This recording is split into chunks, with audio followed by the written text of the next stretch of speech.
شوفوا رد المصري على السعودي. يعني لو اني نلعب انا وياك وافوز عليك تنفذ الحكم؟ ترى ارفع لومه. ليه؟ شاعر انا بكتب قصايد، تسمع قصيده؟ ها عطناها قصيدة. اقول الحال وصل الاخضر، الوضع اصبح خطير.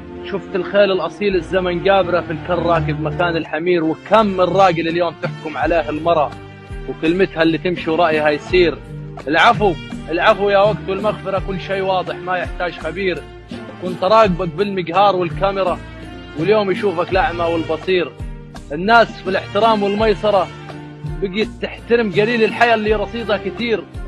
احنا فقارة لكن عقولنا منورة، نفر منا يتصرف كنا أمير.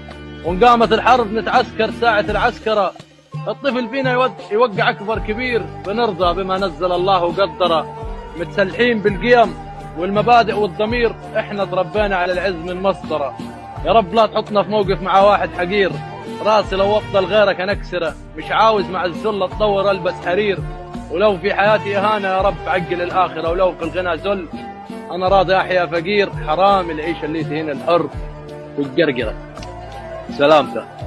الله يصح لسانك. انت وش جنسيتك؟ انا مصري. مصري؟ نعم. طيب ليش تشتري علي؟ لا يا اخوي، نشر انا ايدي كذا طريقه الشعر ابد، انت محشوم. هلا وين ما عاد خلت فيها حشمه، لكن اسمعك دي حطها في الانتخاب ونقلع.